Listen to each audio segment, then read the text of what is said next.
No? No? Awesome. It's great to see a full audience here in person. Makes me very happy. Thank you all for coming. We have a treat for you today. We've got a distinguished guest on the stage with me. It's Jamila Piracci, and give you a little bit of her background. She's managing director at Patomak Global Partners, a regulatory consultancy where she focuses on providing regulatory advice to both traditional and new entrant financial service companies.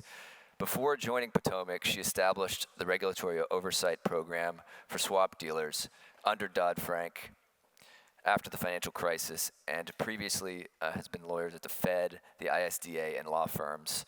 And she's also an opera singer and threads art and creativity into all aspects of her life and work. So thank you very much for joining us.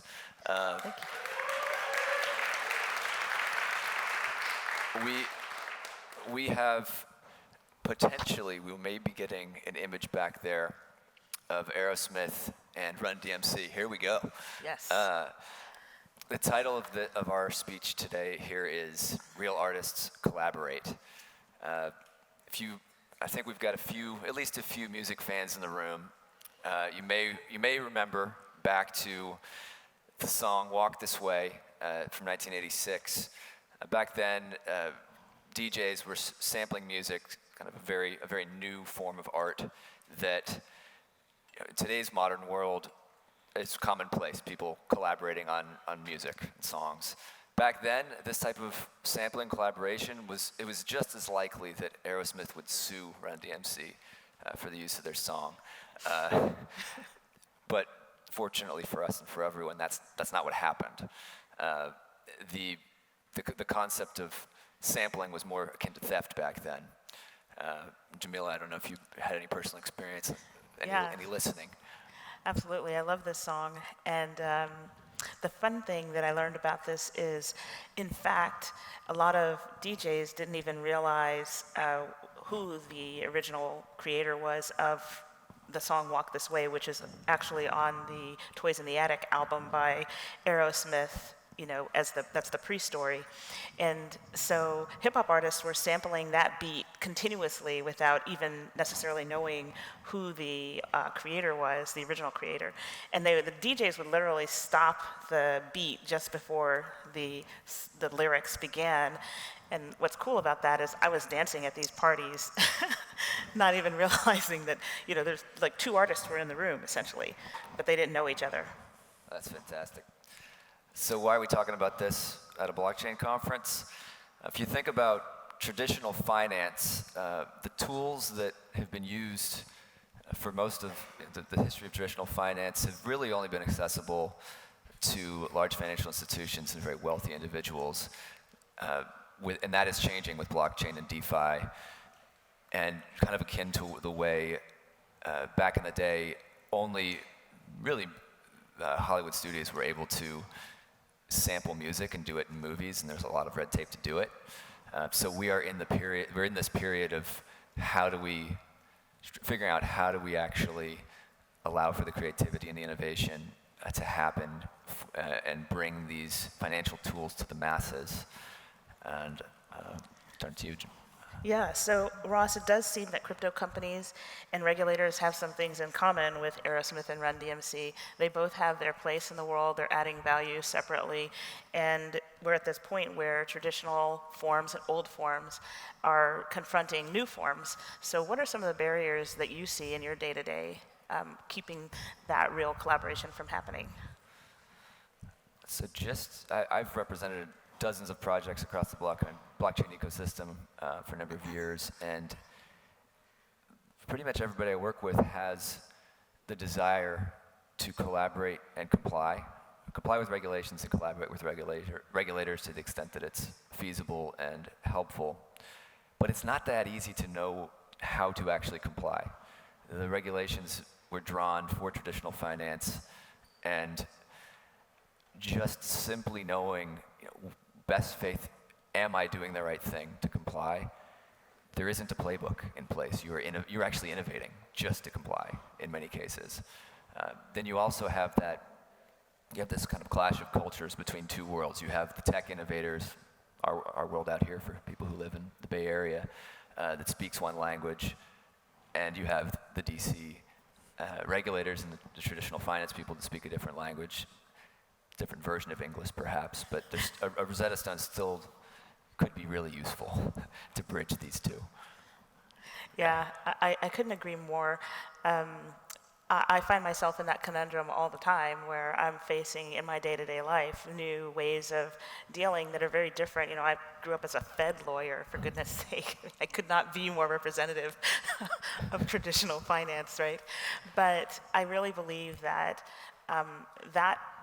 those traditions and that old finance existed because of innovation as well. So it's incredibly important for the access of people, for the movement of money, for art to flourish, for just the movement of goods to flourish, that we embrace the new and the modern, and we just want to make sure that regulators do no harm in that process, so that we do have a new version of financial access. So you've expressed some of the barriers. Let me tell you what I'm hearing from clients coming to us. One of the things that is a challenge is, as you say, figuring out the landscape. One of the things that I think is first and foremost is we end up doing a lot of training.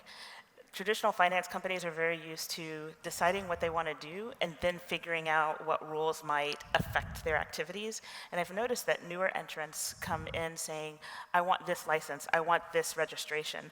So it's almost like they've decided that they need to be in a regulated space, and since they don't have a place of their own, they want to grab any kind of regulated space that exists.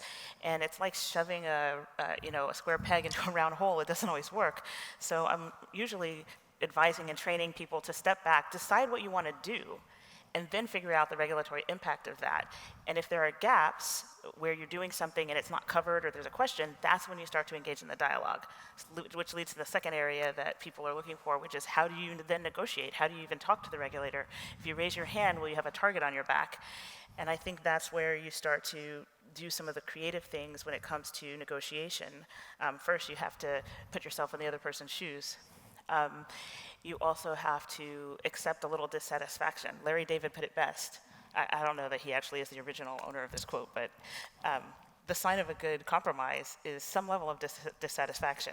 It didn't work if everybody's happy or if only one side's happy. Everybody should be equally upset. That's when you know you've won. Okay, so, and then I also say, know each other's buzzwords, understand the other side's what's really bothering them that you can help them solve. Yeah, a lot of that resonates with me. I've had clients come to me and state, I want X license. Yes. And they don't really know why they even made that request. Yes. And that becomes a game of whack-a-mole that ends up thrusting you into a regulatory conversation that didn't need to happen, and it's only happening because you're playing guesswork. So I very much think that avoiding the guesswork is a good idea. Know what you want to do, and then figure out where the regulatory impact is.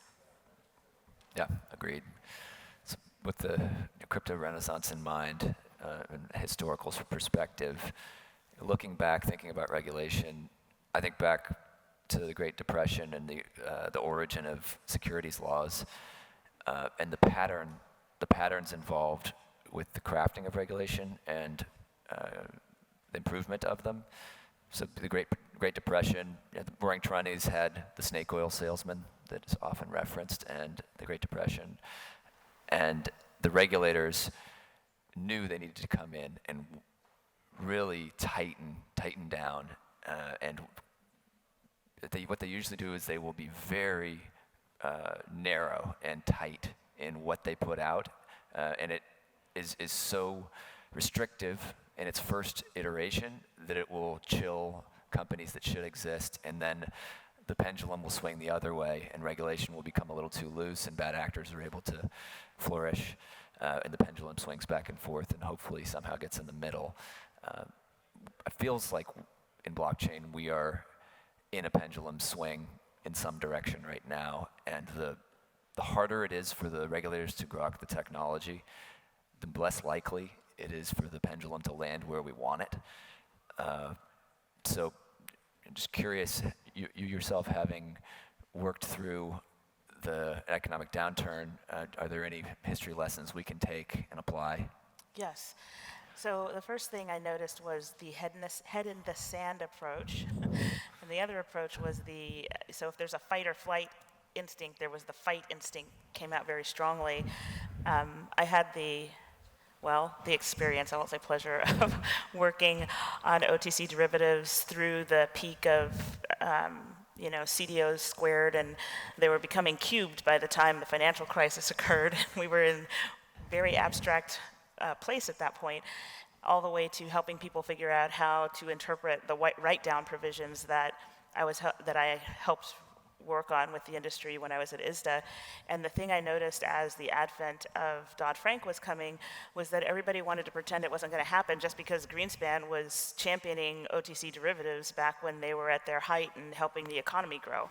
Well, that whole championing of swaps was gone, and no one was paying attention to the fact that those days were over and regulation was absolutely 100% coming. The question was, were you going to have a seat at the table? So those who didn't put their head in the sand did the opposite, which was fight back and defend their space as it was, claim that regulation was not needed because the institutions were already supervised. Well, that wasn't going to work to an audience that had their names on the line, the risk of the economy at their feet. That wasn't going to work. And so the thing that I learned there is it's very important to be engaging, to not put one's head in the sand, but also not to be fighting, giving into that instinct to fight, and instead to become constructive, think about the risks of policymakers and regulators. Their job is to protect the people, the things, the life that we love. Their motivation, while sometimes is power, for some of them it actually is to protect us. And the job of innovators and of corporations is to push the boundaries as hard as possible. So that's a good balance. That's the tension you want in a society, but both sides have to be willing to see the role that the other plays. So that's the key lesson I would take from the '08 crisis, because what ended up happening, that regulatory program I created was created on highly prescriptive, chilling regulatory landscape. And it became very hard to then innovate in that space afterward. And we still live with the impact of that, and it's too late to undo. It's too expensive to undo. You're just stuck with it. So I think we have an opportunity to do better. I completely agree. So I have a question for you. So what is it that Run DMC and Aerosmith did so well that we can do? How did they make it work? How did it turn out that Aerosmith didn't sue over the use of their beats and instead made this beautiful work of art?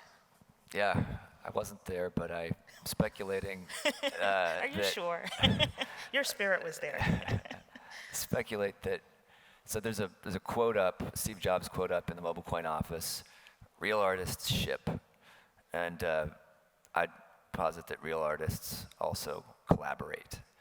And if we can help bring the artist mindset from our side, from the company side, to the bargaining table and foster an artist collaborative ecosystem with the regulators and the policymakers, maybe we can have a great collaboration that inspires others to have great collaborations. This collaboration right here, at that time in 1986, I think was less likely than blockchain companies collaborating with regulators.